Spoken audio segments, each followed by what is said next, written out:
what's up guys? Mike Salemi here, Suples Training Systems Pro Instructor, and today I wanted to lay down the basics of the Suples spin utilizing the Bulgarian bag.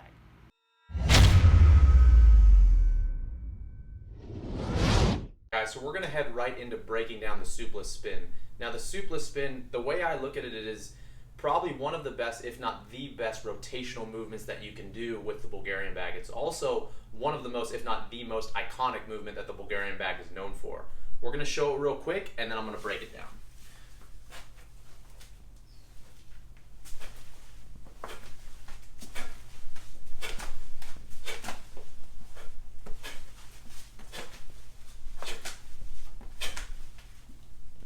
So that's your spin. As you can see, a lot of dynamic movement. There's rotation involved. It's utilizing the obliques, you're utilizing the shoulder, utilizing that leg drive to whip the bag over and do one full 360 revolution. The thing that you want to notice about the Bulgarian bag, what we're going to be utilizing for right now is spins utilizing the main handles. On the Bulgarian bag, you've got three sets of handles. You got the main handles, the strap handles, and then the side handles right here. Now, you can utilize all three handles for different spins, but what we want to focus on is the most classic, which is the main handles.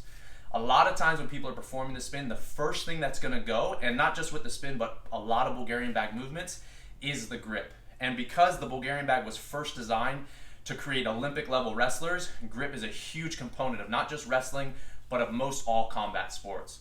So when you're performing the spin, what you want to think about is this element or this principle of counterbalance. All right, so we're utilizing our body against the weight of the bag so that we don't have to use as much muscular effort. So when the bag's swinging here, I can lean away and use that to, boom, explosively redirect the bag.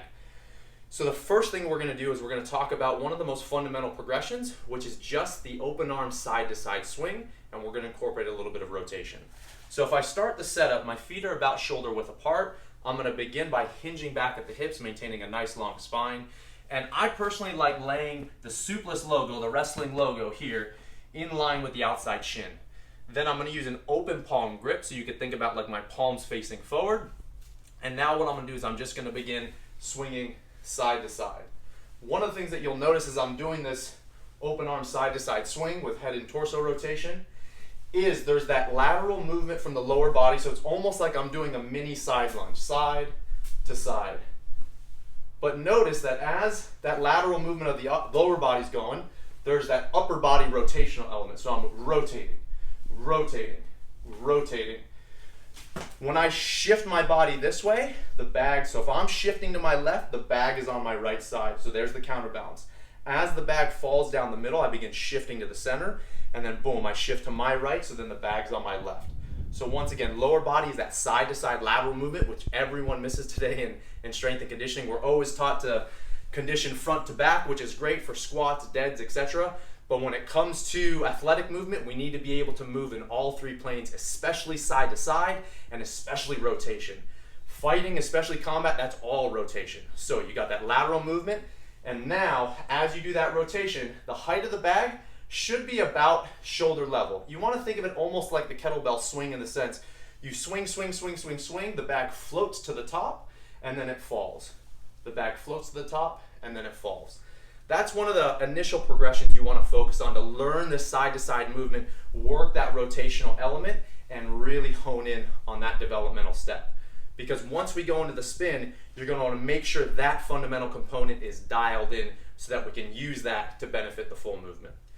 So now what we're going to do is we're going to do a half spin. So essentially we're just going to spin to the back of the shoulders, and we're going to practice this element. But when I'm coaching all my athletes, my fighters, anyone out there, I want to make sure that they lay down as many of those side-to-side swings with rotation as possible. Then when they're comfortable, boom, they bring it to the back. So here's my open arm side-to-side swing. Notice that my heels are down. My heels are down, and I'll explain why in a moment. Then when I'm ready, half spin to the back. Swing it off, side-to-side swing.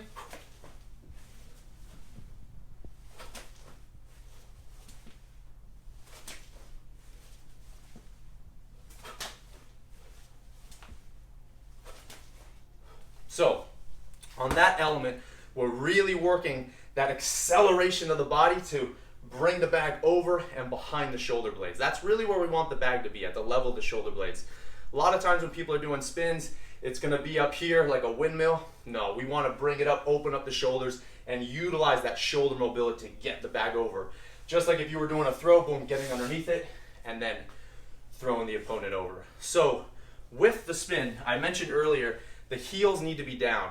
The reason being, a lot of times people will pivot, let's say if they're throwing a punch.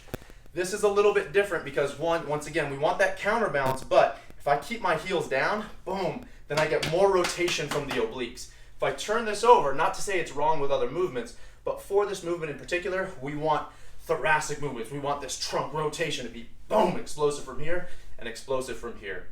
So once you've drilled that open arm side to side swing, you've practiced the control of the half spin, you know where the bag should be, about the shoulder level, my elbows are nice and open.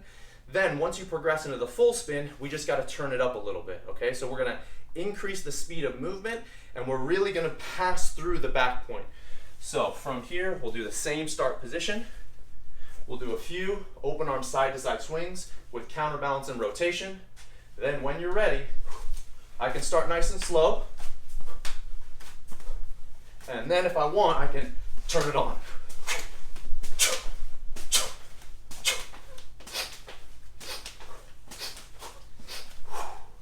So how fluidic can you be? How much rotational element, how much rotational force can you use? And how can you manage your energy to be as smooth as possible? So those are just some fundamental breakdowns, what you want to look for when you're first performing the spin. Perform those three progressions, or those three things where we broke down the open arm side to side swing, right? And then number two, the half spin showing nice control. And then the third, performing the full spin. But the best thing I want you to do is lay down your reps, because I could talk about this all day, but there's no substitute for you getting your hands on the tool, feeling the grip component, feeling the rotational component. You need to lay down your reps and truly feel why this tool is so unique.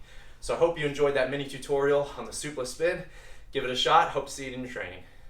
So if you're interested in more information on the Bulgarian bag, getting your own bag, and really diving deep into the education, you can go ahead and look at my site, mikesalemi.io. You'll see a list of the courses that I offer, or you can go to suplestrainingsystems.com. You'll see a list of worldwide instructors, very high level people, if you want to learn the tools and also get your hands on one as well. So mikesalemi.io and suplestrainingsystems.com.